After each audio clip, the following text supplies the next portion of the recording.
Hi, everybody. Welcome to the second annual International eConference on Atheism. My name is Dr. Darren Slade, and I'm the president of the Global Center for Religious Research, which is hosting this year's academic conference.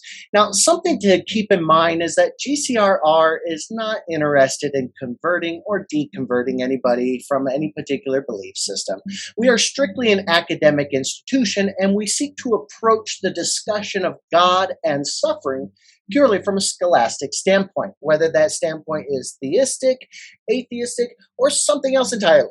Now, that's actually, in fact, one of the greatest things about GCRR is that you're being joined by students, scholars, and specialists from all over the world with a whole bunch of different backgrounds and traditions, right from the comfort and safety of your own home.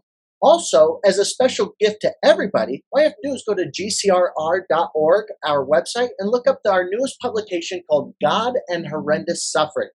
And with that, all you have to do is scroll down to the bottom, and you can download a special sneak preview of the book by clicking the preview button.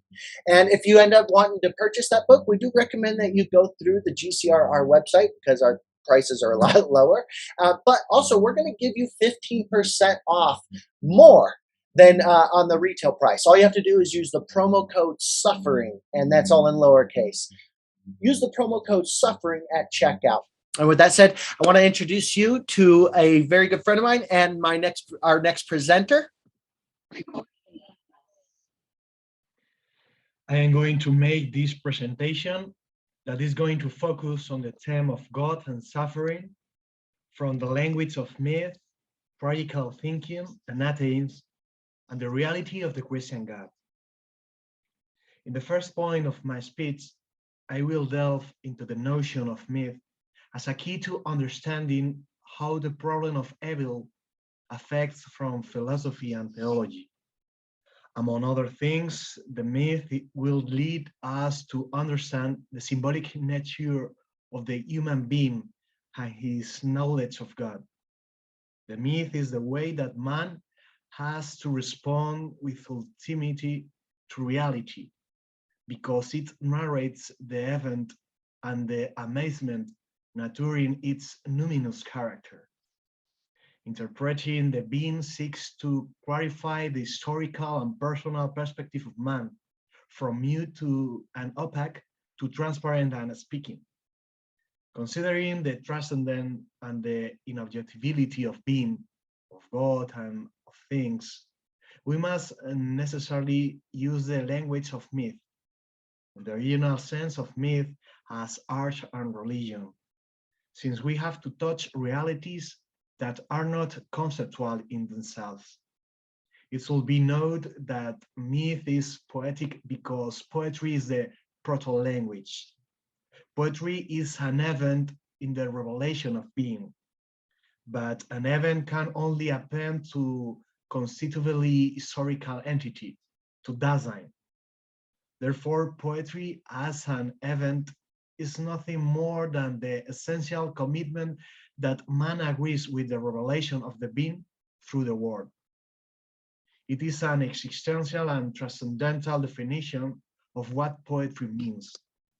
In the language of interpretation between man, God, and things, there is an affinity. Symbolic philosophy does not go only to reasoning, but to the capacity for relationship. Relational language can say not only the rational, but also the irrational and beyond the logic. The imaginary relating to the abstract conceptual for a symbolic philosophy. The Italian philosopher Luigi Parison has distinguished between anthropomorphic and theomorphic myth. The first is revealing, open to the true through thought, poetry and religion, trying to humanize God. The second is expressive and tries to deify man, puts man above God and subjugates him. The latter will be myths to the mythologized. These myths, characteristic of lower anthropomorphisms, only deserve the name of mythology since they are governed by conceptualism, not by the revealing language of the symbol. They are the result of rationality's hybris and hide the ontological relationship. Philosophy must unmask them since they use myth allegorically and are insufficient. For Parison, the true myth is the symbolic character of the ultimate thought and has two characteristics of its own. In the first place, the symbol has a certain tautological character, by which it not only represents by means of an allusion, but also brings the essence, putting a living presence, not separating physicality and transcendent from what it represents. In the symbol, the transcendence is present in ulteriority and inexhaustibility, the sacrifice of reason that denies itself in its quest for clarify and distinction turns ineffability into infinite effability, expressiveness. The symbol through the myth opens the thinking of the beginning. The symbol is ductile, malleable, and identifies with the reality that is present in it. The symbol is present to us in the myth, characterized by the mysterious ambiguity of the original freedom. Only it adapts to inexhaustible character of the interpretation. Second, the myth has a narrative dimension. It is a story of events that cannot reduce the freedom of what is presented and interpreted to the realm of need. For this reason, the function of philosophy when resorting to the mythical is to clarify, universalize, and extract the existential meanings of the experience that opens up to the totality of being thanks to myth. The language of myth is imaginative and sensitive, and this is what allows it to embrace transcendent reality. By being based on the original bond of man and being, it can pass from human reality to religious and divine dialectics. When the myth is inspired by the truth, moved by invention and revelation, that is when the myth that man creates has been inspired by religious experience beyond the concept. The myth is true and leads to the truth because it is purely anthropomorphic. It constitutes a language capable of projecting an inseparability of transcendence, presence, ulteriority, availability, concealment, and revelation. It gives a figure to invisible, a voice to unspeakable, and a measure to the immeasurable.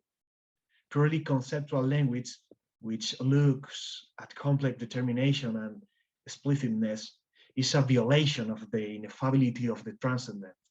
The word of the pure rationalist concept is interruption and dissipation of the silence from which comes the truth of myth and art, and therefore of man. Philosophy from myth derives the proposal of a tragic thought that expresses the inexhaustibility of being in the face of the misery of evil. In fact, in reality, this nothing or the absence of good inevitable happens. What is tragic is the tension between philosophy and religious experience that occurs in the experience of evil within original freedom. The fundamental thing is to be able to make a philosophy open to religious experience, a realization of the true in an historical form, an interpretation and objectivation of the universal in a sensible form of language. Religious experience is the proof of man's thought and existence. For this reason, philosophy and religious experience are interpretations, modes of relation of the truth that are in an interpretative relationship with being itself. For Parison, the Christian myth is the bearer of the sidely sensitive character of the symbol, the dimension of an irreducible ulteriority. The symbol speaks deeper than the concept.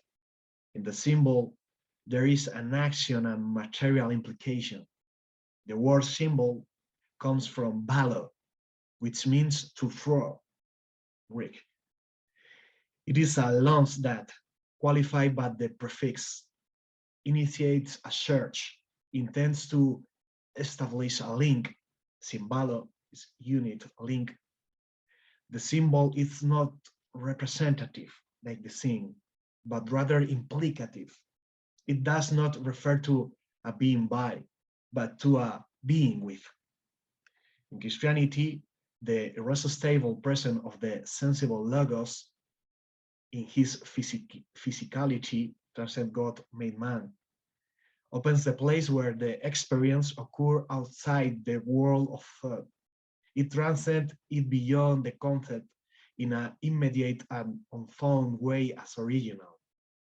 Its original character opens up the dimension of the infinite significance of the interpretations, the ideal dimension of meaning. Tragic thinking meets the real positivity of the experience of freedom and the failure of being evil in its negativity. Tragic thinking postulates the beginning that evil cannot be redeemed except through suffering. It speaks of a suffering that is not passive, but active and creative, and that produces ecstasy. The problem of evil reveals the experiential character of all through regarding this use. The tragicity of error, the anguish of Heideggerian freedom beyond nothingness, the search for true principle through the interpretation and approach of the problem of evil in the realm of being and of God. The path has been made by philosophers of the stature of Dostoevsky, Plotinus, and Schelling, and he's marked by a double reflexive movement in search of being, from finite to interpretation, and from interpretation to ontology. The finite man interprets himself in a first reflective movement and finds an open gap, a vanishing point from his freedom experienced as transcendence and put in relation to the truth that is shown and revealed to him, with the evil that operates and he suffers, with the beauty of the work and his work that challenge him. Given this, the second reflexive movement arises, the ontology of freedom, and within this, the science of nothingness, the analysis of being and freedom, God and the mystery of evil. In the specific case of Luigi Parison, which leads him to focus his thoughts on the theme of evil, nothingness and God is the accumulation of tragic experience that mark the last stage of his life. So far, philosophy will have shown itself insufficient in proving the problem of evil and freedom. But this is the crucial question with which sooner or later every man has to face. No longer why does being exist and not rather nothingness, but why does nothing and evil exist in being? Because in fact, we verify that evil is among us, that things that are and rest on the generous act of being that sustains them are also repudiated and preserved in their failure and imperfection. Why? That is the question. Evil leads us to reflect on the religious experience and freedom of being in a study of divinity and its relationship with man, of the metaphysical and original scope of freedom. We could say that the problem of evil prompts us to create a new way of doing theodicy, a new way of facing the inevitable problem of God. We discover a capovolta theodicy that solves great anguish in the world without God. It is a theodicy in which God appears not so much a reasonable metaphysical certainty for a demonstrative reason, but as an inescapable urgency. And it is capovolta because it is situated from the point of view of God, without abandoning philosophy, and not from the point of view of man has always been done. It is a backwards theodicy. This new theodicy is also pointed out by authors such as Adolf Hesche, who develops a theodicy based on the fact that the mystery of evil claims the existence of God, or like Jean-Luc Marion, with the notion of saturated phenomenon that makes transcendence apparent. In Parison's case, we start from the tragic experience of evil to clarify the mystery with a new image of God, since the rationalist metaphysic he would have been unable to do so, and therefore he has denied God or sought a purely conceptual God, and therefore insufficient in the face of evil. A God alien to the experience of evil appears as an inert and weak idea. Dostoevsky is also a congenial interlocutor who denounces and overcomes the identification of God with the ultimate reason of all things, with the possibility of explaining the inexplicable.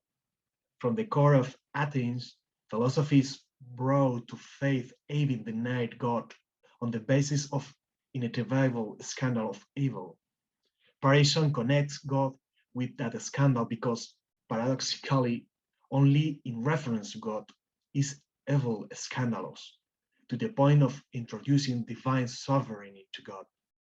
Nor would a classical theology of God, act pure and alien to evil of the world and of men, alien to the tragedy of history. Dostoevsky attractively proposed the universality of Christianity as a solution to evil even from non-Christians. In Ontologia de la Libertad, reflection of the relationship of evil and freedom with God are deeply intertwined, of a God who is not alien to history and suffering because he's the Christian God. God now appears as an answer demanded by the same problem of evil. Parison, echoing the complaint of Ivan Karamazov because of the evil in the world and the suffering of the innocent, and the absolute freedom in Kirillov, see that man as well as the executor of evil, it is impossible that he could have invented it alone. Forces. Ivan Karamazov is one of the central characters of the brothers Karamazov as a true atheist philosopher. Ivan is the most modern current thinker since he surpassed religious and nostalgic nihilism and exercised his destructive action in a more subtle, ambiguous, and accommodating way, and therefore more radical. It is an everyday and quiet nihilism. It is as such a universality and absolute negation that he comes to identify completely with the whole of the world and its reality. Ivan's denial is so absolute that the only room for religious spirit is given in the unhealthy and abnormal form of despair and disintegration of the personality. Ivan represents the authentic process of philosophical atheism, now converted into a practical approach without reflection or the result of weak thinking. The vital joy of nihilism at the end abdicates deep reflections and ends in absolute emptiness. A character like Kirillov appears in The Demons and through his suicide tries to show that God doesn't exist and that his own will thus and as absolute and divine dimensions. Theology, counting on the data of faith, has explained this mystery with the dogma of original sins, and many philosophers have also thought about it from there, knowing that mere reason, left to itself, cannot answer the problem of evil. In this sense, Paul Ricoeur has spoken of the need to leave the ontotheological scheme and leave philosophy open to religious discourse. Parison asks the cosmotheantric tragedy of evil, and pain includes God himself. This is the extreme and reckless thought that seeks a God above God, a pure freedom with a primordial and disturbing fact, a God who is the origin of evil, because he himself is the origin of freedom. Christianity appears as the myth that connects the experience of man with the ontology of freedom and God with the misery of evil. The idea of Christ could not simply be an addition to the misery of God and evil. This question is mediated by pain and access to divinity only through the suffering and redeeming God that is through Christ. Tragic thought propose a peculiar Christology close to Xavier Tillet with his philosophical Christology. Philosophy must be decided from God or against God. As for the question of evil and the future of philosophy, Christ is the only answer. Christ as an idea constitutes the solution to the question of evil. This question requires its own discipline with philosophical reflection. Meontology is his name. Meontology is the science of nothingness and evil. Against the classical ontology, study of his, meontology arises, study of nothingness and evil. Being is important. It is the question that has sought to answer much of philosophy throughout history. But the question of evil reaches are similar importance because of the questions and the pain that it causes in man and because of its constant inessential concomitance with being. Evil is presented to us from a double perspective, the perspective of the absolute for God and the perspective of the finite for man. In the idea of Christ, these two perspectives meet and find an outline of solution because nothingness and evil are in God through Christ and cease to be an impediment to think of God, to become a constituent element of reality and of reality. Proposed solution to the misery of evil and pain. Christianity is the religion par excellence that confronts the misery, the one that fully confronts the most crucial problem of all, what is evil. This is the guarantee of its status as an authentic and true religion. This gives it its universal character. It is a Catholic and human question in the sense that it affects every man for the mere fact of being one, because he is forced to develop his existence through his freedom. It is a question of special relevance also for non-believers. For the philosopher, it's a question that relates that Christ to the problem of evil, to divinity with the darkest corners of being, and therefore it is not limited to Christ proper to faith or to the opinion of time, but that confronts him with one of the greatest philosophical questions of all time, to from there elaborate an answer that from the historicity of our thought reaches definitive through and throws light on us. This philosophical rethinking of Christianity demands a true personal reappropriation. It is not an easy and comfortable Christianity, as can be the usual and traditional one that is reconciled with totality, or that sentimental and comforting of beautiful souls, or the eclectic of spiritualism. It is a dramatic and conflictual Christianity, agonizing, that contemplates the possibility of its denials, and that is denominated as tragic thought. This is Christianity alive in the times of nihilists and atheists. It brings no peace, no sweetness, no covenant. This Christianity faces or overcomes nihilism and the problem of evil and nothingness by proposing the original possibility of being, without reconciling in any way with what is willing to overcome. The tragedy of evil does not allow security.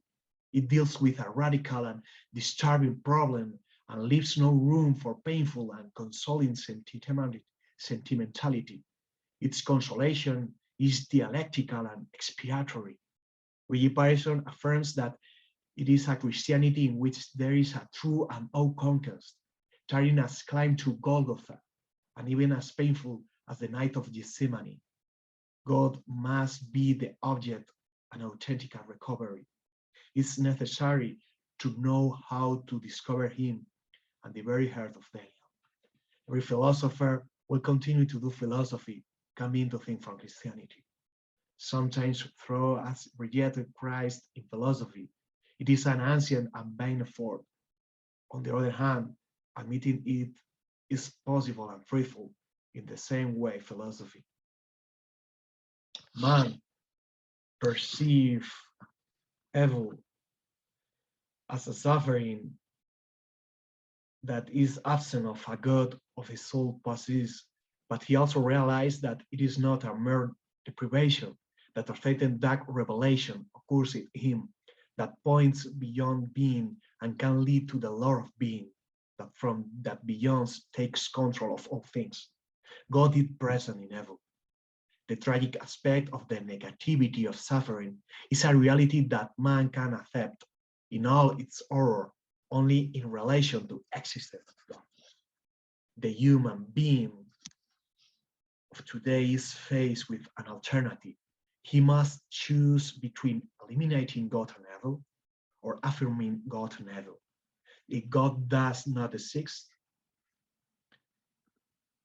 we saw that there is pain man's own existence of meaning. Faced with the relation that what exists is boldly sent by the omnipresence of evil, a new conception of God and being can emerge.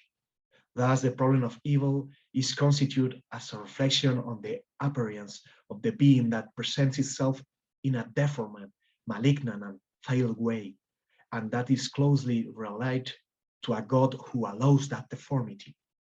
Lying to the question about the origin and essence of evil is the question of relationship with God and the possibility that the existence of both is contradictory. They are the curious questions of Dostoevsky. The question seems from the other end, fundamental and main questions because of their difficult obscurity and their disturbing constancy. The question of evil and pain in the world are inseparable from the question of God. With the misery of evil, we provoke reason and take it to a paroxysm in its arrogance to approach this misery with the Euclidean logic, similar to Hegelian panlogism. In the case of Dostoevsky with Ivan Karamazov, the first thing that becomes clear is that in the realm of that reason, it is not possible to understand evil and its relations with God. Ivan is situated within a reason in which the rebellion against the metaphysical order is evident. The denunciation of the scandal, the irremediable character of the world, and its absurdity is found within a thought metaphysically linked to the idea of totality and ultimate meaning. The only thing that prevails under the prince of Ivan is the perspective of the finite being and that contemplates and says that evil. The idea of God will be contradictory with its own consequence. The idea of a perfect God that includes imperfection in himself or in his work does not make sense for a reason that tries to explain everything from its absolute autonomy. Given this, he rejects the mere abandonment of God or the argument of a quick justification, as does the classical theology that maintains that the best of all possible worlds must exist with an evil that is not such, but the mere absence of a true God. It is what he could call the great failure of creation. That is the absurdity of the world and the non-existence of God that appears as the conclusion of Ivan's argument. The theological and practical process of Athens is described as a progressive descent in reality until its fulfillment and realization.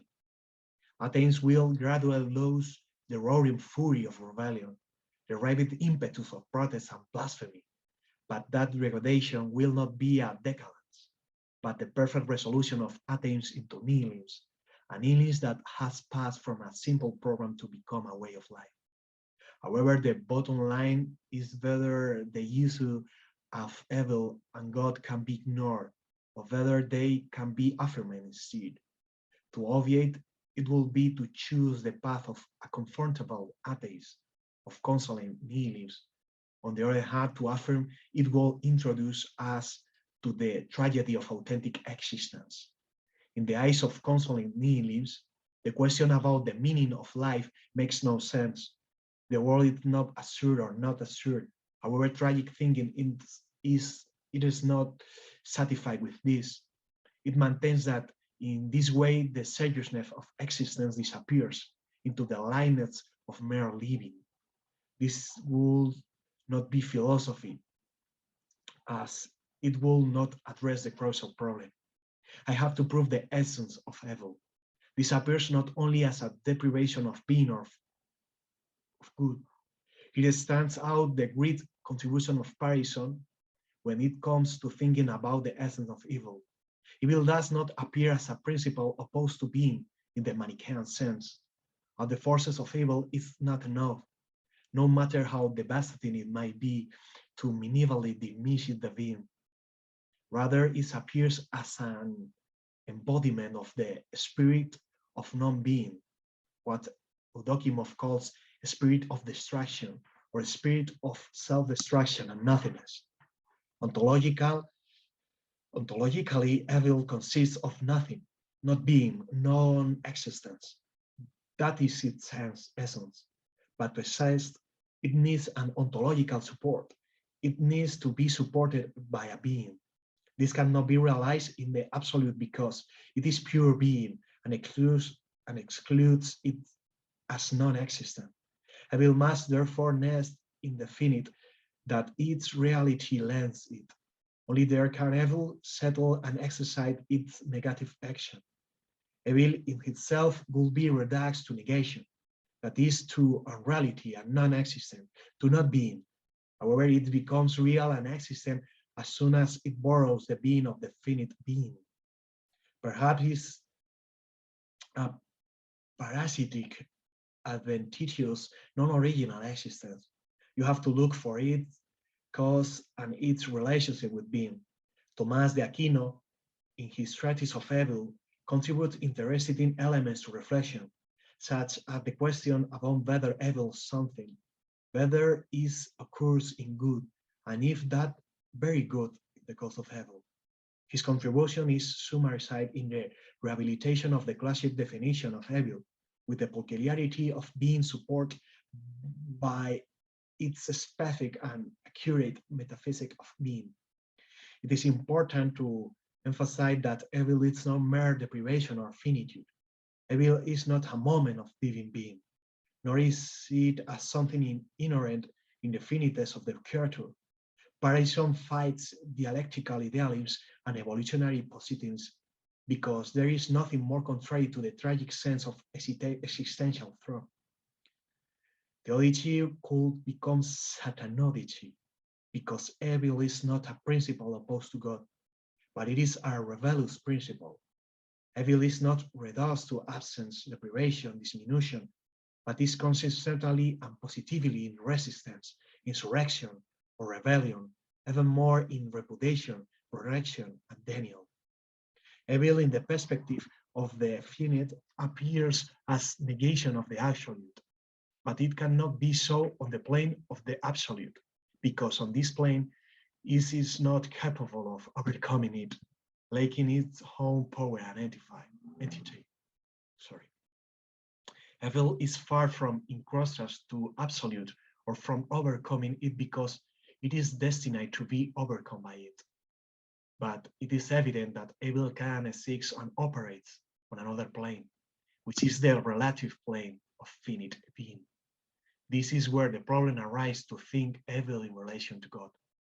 Be thinking of evil in the finite plane without possible reference to the infinite, one concludes in absurdity of naked finitude, or in the nonsense of the allusion to a possible absolute that has previously been denied, or in which no sense of evil can be found. Since it absolute infinite, it does not suffer any deprivation.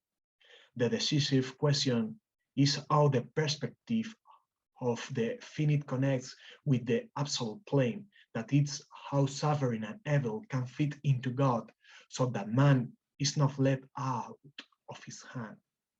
Parison, fixing his attention on the dialogue before the legend of the Grand Inquisitor, ponders the definition of evil as an spirit of destruction and of nothingness. That is something that comes from one's own known being and returns to it as a principle of denial and out of nowhere. This nothingness, not being able to access the absolute, directs its whole action against the creative being and its principle of existence. If denial is the beginning of evil, it is because evil constitutes a metaphysical principle and a final cause that leads to self-denial. Faced with the absolute, he cannot overcome original existence and exists in himself, since from the beginning he has been reduced to ontological silence, on the basis of which he is nothing. It is nothing more than an imaginary and unreal sign, neutralized by the fact that it is necessarily fall back on itself. The is, in the form of nothingness, it exists and non-existence as a non-existent because its fact of being means denying itself. But the experience of the absolute is put into question, and thus the only thing that is perceived is that nothing, that negation that, on the other hand, and here we are faced with a paradox, cannot be perceived as such without the absolute, without all the being or the being that we gradually approach. Evil reveals itself as being reveals itself on the horizon of universal imperfection, and even more starkly by the tragedy and suffering of the innocent in the face of the idea of the perfect and good God, on being the veil of entities' false presentation. But the way this is presented to us in tragic thought is primarily behind another veil, evil. Parison formulates a wriggly speech where there is a moment of denial in divinity. God conquers evil and pain, demolishes denial, dissolves that veil of anguish that surrounds the suffering center of reality. Evil and pain are the abysmal, impenetrable, insuppressible background of the real that only God can illuminate and overcome by assuming it within. This reckless discourse philosophically formulates a tremendous mystery of faith, in which there is an act in which God opposes itself, desiring to suffer and die, abandoning his son, and keeping silent in the face of the greatest pain, destroying himself at the same time, surrender to the triumphant powers of pain and death. And that act is also the one with which he conquers suffering, redeems humanity, and comforts himself. The atheistic moment of divinity is also the moment of his affirmation, the most extreme moment of the impotence of God. The suffering Christ is also the culmination of his most splendid omnipotence. The ontology of freedom emphasizes how evil cannot be conceived as pure inertia, as pure abandonment, that is conceived as mere deprivation or as an defect. Thinking evil in the perspective of finite without any relationship is insufficient. Thinking evil in the way would take away everything that is energetic in this way, a characteristic that it possesses and that we perceive in life. Evil always begins as rebellion, as a relationship to the absolute. Although in everyday reality, evil exists banalized, there is also a primitive demonic or primitive force of evil. In this sense, Dostoevsky says very current things about evil. He speaks more clearly than the entire story of philosophy. As seen, evil has a paradoxical and parasitic nature. Evil is a transgression, an inversion, or a distortion of good. It may even append that evil is an imitation of good, a caricature. Evil intentionally nests in the finite being and mainly takes the form of Atheism, that is of resistance to the absolute, the denial of its presence in the finite, the destruction of the idea of God, and thus ends up annulling the metaphysical and moral status of man.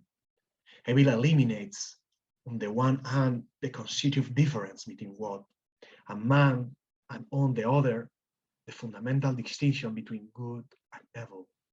The conclusion is clear and extreme. The philosophical solution to the problem of evil stretches its thoughts to an idea of theological overtones. That is to say, he finds himself by obligation in relation to God and postulates a solution in the suffering God as the only possible answer, outlined in the Christ of tragic philosophy. What role does the Christian God play here? Who is Christ in light of tragic thinking? Christ is the one who established the long-awaited relationship between the perspective of the finite and the plane of the absolute when it comes to evil. Christ unites the absolute with the finite, the suffering that is evil and deprivation and nothingness in the total and perfect being of God. This postulate is possible in Parison, due to the philosophical religious conception of God, not as a necessary being, but as an original freedom. Atheism is seen in a new way in the discussion about evil. There is something Christian in the atheist approach to evil. There is even something of atheism in the very boson of divinity. Thus arise two forms of atheism. In the first place, atheism that start from the idea of God and evil and concludes that there is no God. It is the direct denial not so much of God as of the meaning of his creation and then of the supposed creator. And secondly, there is the atheism of the sovereign divinity itself in dialectic with itself, dialectic of freedom and not of necessity. There is nothing more rigid and insensitive to suffering than the pure rational reflection that characterizes Euclidean thought and does not take into account these last and divine atheism. The God who encounters the tragic thought is not only the pure act of being perfect in his immutability, but the divinity that he has suffered from eternity within himself and alongside man. In this view of the problem, there is a totally different starting point. The classical approach and negative philosophy start from the necessary being, from the ideas of reason. We, on the other hand, start from the experience of evil and freedom to reach the ultimate foundation as original freedom and suffering God. What Parison defends is that even useless suffering loses enough of its scandalous character in the face of this other infinitely superior scandal, the Redeemer who places that suffering in the very bosom of God. Any scandal ceases if we see God suffer and want to suffer. This thesis is not a mere hypothesis, it's the starting point where all thought will converge. The reversal of the process has happened. For Ivan Karamazov, atheist nihilism was his goal. For us, it is the starting point. In this sense, it can be said that Ivan's atheism is a definite and systematic nihilistic achievement, while this type of philosophical atheism is only provisional and methodical, a way to recover the affirmation of the existence of God. It can be added that, just as Dostoevsky with Euclidean coherence has inverted the traditional conception leading to Ivan's atheism, so Ivan exposes the process with which the traditional idea of God destroys itself, and therefore Dostoevsky presents the recovery of God through denial, but only when it is dragged to the core. Seeing evil in this way, it has to be faced as the acceptance of the picture of good, or at least accept that it is good that must win, because only this truly exists, and only in it is their true perfection. The fate of evil is constitutively self-destruction, but this mortal fate prepares the advent of good. This is the moment of crisis where evil becomes good, death becomes life, the negative positive, destruction and construction. and Project Wins.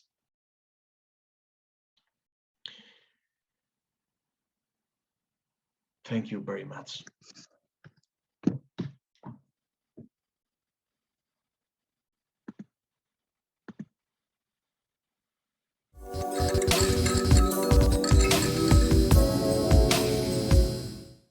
One last thing you might want to know is that the Global Center for Religious Research has established the most comprehensive international research group to study the causes, manifestations, and treatment options for those suffering from religious trauma. But we have a big problem. See, in order for victims of religious trauma to receive help, we need to arrive at a place in our culture where religious trauma is recognized as a real mental health condition. And unfortunately, the academic study of religious trauma is still in its infancy. This means that there are no exhaustive empirical studies to support what we have seen and experienced, that religious trauma exists and is a chronic problem. As it stands, really only anecdotal case studies have been published so far, but nothing substantially empirical. And GCRR wants to correct this gap of knowledge, and we're hoping to get your help with that. So we have set up a GoFundMe page in order to crowdsource the world's very first, most comprehensive sociological study on the existence, causes, and manifestations of religious trauma. Now, the reason we are crowdsourcing this stuff is because we were actually set to get a grant, federal grant for this research project, and then the federal government halted all funding for mental health research. So we were left holding the bag. That's why we're hoping the public can join us in this effort. All you have to do is go to GoFundMe.com and search for the phrase religious trauma sociological study, or you can click the link that I'm going to put in the chat box. And at the very least, please share this GoFundMe page across all your social media platforms just to get the word out about this really important research project.